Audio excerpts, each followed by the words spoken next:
लेकिन उसके उसके गंजत्व से आकर्षित होकर के मैं उसके पास पहुंच गया कि शायद कुछ देखने को मिले। गौर से देखा, दिखा साहब उसकी खोपड़ी पे 2 बाल लहरा रहे थे। एक बाल सीनियर था, दूसरा जूनियर था। तो जूनियर बाल ने सीनियर बाल से कहा कि दादा अपन दोनों आपस में शादी कर लें तो ये मैदान लहलहा जाए।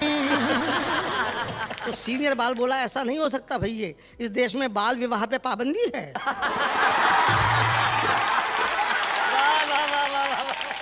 रेल यात्रा के बता मैं सुना देना चाहता हूँ। आज तो रेलों में बड़ी सुविधाएं हैं साहब, एसी वेसी हैं, तमाम है, सब कुछ है। एक ज़माने में रेलों में केवल रेल ही होती थी। और अभी मैं गया आपके राजस्थान में बीकानेर इलाके में, वहाँ पर आज भी मीटर गेज है, मीटर गेज। वो शायद आप मीटर गेज के बारे में नहीं जानते होंगे, क्योंकि ब्रॉड गेज चलता है आजकल, मुझे खुद नहीं मालूम था जी। और वहाँ मीटर गेज थी, उसी में बैठना था। तो मैंने गार्ड से पूछा कि गार्ड साहब मीटर गेज किसको बोलते हैं? तो बोला बैठ के देखो। मैं बैठ गया, उसी में जाना था। मीटर गेज में बैठने के बाद मुझे पता चला कि वो गाड़ी 1 घंटे में 1 मीटर जाती थी। और जब वो गाड़ी चली तो उसकी स्पीड देख के मेरे को रोना आ रहा था। अच्छा। तो मैंने गार्ड से पूछा कि गार्ड साहब एक फ़ोन करके आ जाऊं तो क्या मैं दौड़ के गाड़ी पकड़ लूँगा? तो गार्ड बोला बहुत तेज़ मत दौड़ना, वरना अगली गाड़ी में बैठ जाओगे। रेल की जनरल बोगी में सफ़र किया मैंने, आपको सच्ची का कविता सुना रहा हूँ। उसे रेल की जनरल बोगी इसलिए कहते हैं कि उसमें धक्के खाते खाते आदमी में जनरल जैसा विल पावर आ जाता है। तो उसमें जो कुछ हुआ बताता हूँ जी। भारतीय रेल की जनरल बोगी, पता नहीं आपने भोगी कि नहीं भोगी। एक बार हम भी कर रहे थे यात्रा, प्लेटफॉर्म पर देखकर सवारियों की मात्रा हमारे पसीने छूटने लगे, हम झोला उठाकर घर की ओर फूटने लगे। तभी एक कुली आया, मुस्कुरा के बोला अंदर जाओगे? हमने कहा तुम पहुंचाओगे?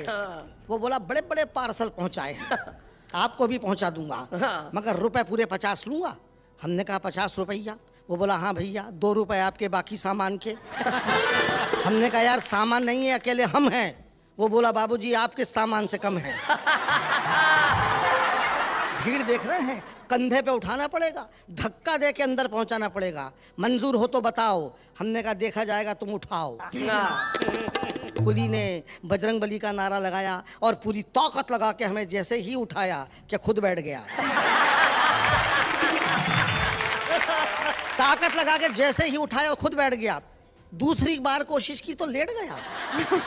हाथ जोड़कर बोला बाबूजी भगवान ही आपको उठा सकता है, हम क्या खाकर उठाएंगे, आपको उठाते उठाते खुद दुनिया से उठ जाएंगे। तभी गाड़ी ने सीटी दे दी, हम झोला उठाकर धाए, बड़ी मुश्किल से डिब्बे के अंदर घुस पाए। डिब्बे के अंदर का दृश्य और घमासान था, पूरा डिब्बा अपने आप में हल्दी घाटी का मैदान था। लोग लेटे थे, बैठे थे, खड़े थे, जिनको कहीं जगह नहीं मिली वो बर्थ के नीचे पड़े थे। अच्छा। हमने गंजे यात्री से कहा भाई साहब थोड़ी सी जगह हमारे लिए भी बनाइए। वो सिर झुका के बोला आइए हमारी खोपड़ी पे बैठ जाइए। झल्लाया हुआ था बहुत। तभी एक भरा हुआ बोरा डिब्बे के अंदर चढ़ा, आगे बढ़ा और गंजे के सिर पर गिर पड़ा। गंजा चिल्लाया किसका बोरा है? बोरा फौरन खड़ा हो गया और उसमें से एक लड़का निकल के बोला अकेला बोरा नहीं है अंकल जी, बोरे के अंदर 12 साल का छोरा है। अंदर आने का यही एक तरीका है, हमने अपने माँ बाप से सीखा। वाह। आप तो बोरे में घबरा रहे, जरा ठहर तो जाओ, अभी गद्दे में लिपट के हमारे बाप जी अंदर आ रहे।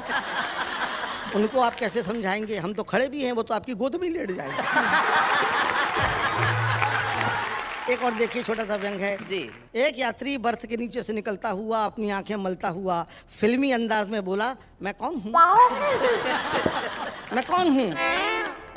उसका पड़ोसी बोला शुक्र करो बेटा कि हो, वरना कल रेलवे कर्मचारी पूछते कि ये कौन था। इतना सुनते ही पूछने वाला मौन था। मगर एक अंतिम सीन तो आपको जरूर अच्छा लगेगा, क्योंकि आपको भी ऐसा अनुभव आया ही होगा। अचानक गाड़ी बड़ी जोर से हिली, एक यात्री खुशी के मारे चिल्लाया अरे चली चली। दूसरा बोला जय बजरंगबली। तीसरा बोला या अली। हमने कहा गाड़ी तो बगल वाली जा रही है। अभी शैलेश लोढ़ा अमेरिका से प्रोग्राम देख के आया जी। तो मैंने उससे कहा कि भाई शैलेश मैं भी अमेरिका जाने की सोच रहा हूँ, कितना पैसा लग जाएगा? बोला एक भी नहीं, क्योंकि सोचने का क्या पैसा। लेकिन मैं आपको बताना चाहता हूँ कि मैं मस्ती में रहता हूँ।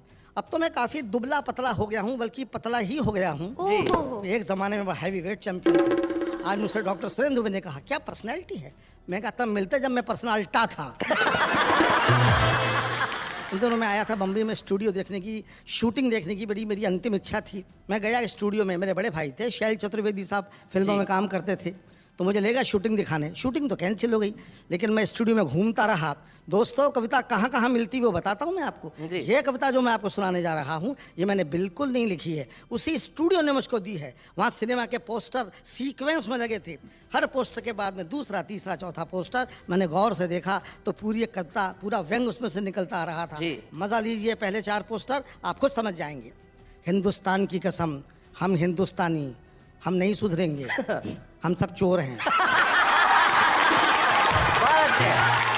ब्रह्मचारी शादी के बाद, क्या बात है, वाह वाह वाह वाह वाह वाह, प्रदीप भाई। ब्रह्मचारी शादी के बाद 9-2-11। आह दुल्हन वही जो पिया मन भाए 20 साल बाद। आह दुल्हन वही जो पिया मन भाए 20 साल बाद। गुमराह झील के उस पार आन मिलो सजना, 2 गज जमीन के नीचे मैं इंतकाम लूंगा। अब कुछ बारीक बारीक पोस्टर भी थे साहब, इशारे करने वाले, घरों का हाल बता रहे थे। पति पत्नी जानी दुश्मन, कैसे संबंध होते जा रहे हैं समाज में। पति पत्नी जानी दुश्मन, बाप बेटा हम आपके हैं कौन। खून का बदला खून, भाई हो तो ऐसा। क्या बात है, वाह वाह वाह, बढ़िया बढ़िया बात। मैं जानता हूँ कि आपके जीवन में आपका पिता का बड़ा योगदान रहा है, क्या कहना चाहते हैं प्रदीप जी? उनका स्वभाव कुछ ऐसा था, वो अंग्रेजों के ज़माने के प्रोडक्ट थे। अच्छा। और मैं आज़ादी के बाद पैदा हुआ। उनको अंग्रेज़ों का ज़माना बड़ा पसंद था, अंग्रेज़ों की तारीफ करते करते अघाते नहीं थे और हमारे नए ज़माने को कोसते थे। उनके 3-4 डायलॉग परमानेंट थे, वही दोहराते थे हमेशा मुझको डोमिनेट करने के लिए। हमारे ज़माने में देश में दूध की नदियाँ बहती थीं, हमारे ज़माने में देश सोने की चिड़िया था, हमारे ज़माने में गेहूँ का बोरा 2 रुपये में मिलता था। तब सुनते सुनते मैं पक गया। एक दिन मैंने बाजी पलट दी। अच्छा। मूड में बैठा, पिताजी ने वही पुराना रिकॉर्ड लगाया, हमारे ज़माने में देश में दूध की नदियाँ बहती थीं। मैंने कहा जानवर ज़्यादा होंगे तभी दूध की नदियाँ बहती होंगी, हमारे ज़माने में तो आदमी ज़्यादा हैं इसलिए खून की नदियाँ बहती हैं। क्या बात है, वाह वाह वाह वाह प्रदीप जी, बहुत अच्छे। ये अपनी बात कहनी थी। बोले देश सोने की चिड़िया था। मैंने कहा आपका सोच ही छोटा था, इतना सोना था फिर भी चिड़िया बोलते थे। अरे कबूतर बोल दिया। अंतिम दांव दिया। हमारे ज़माने में गेहूं का बोरा 2 रुपये में मिलता था। हमने कहा आज भी मिलता है मगर वो खाली होता है।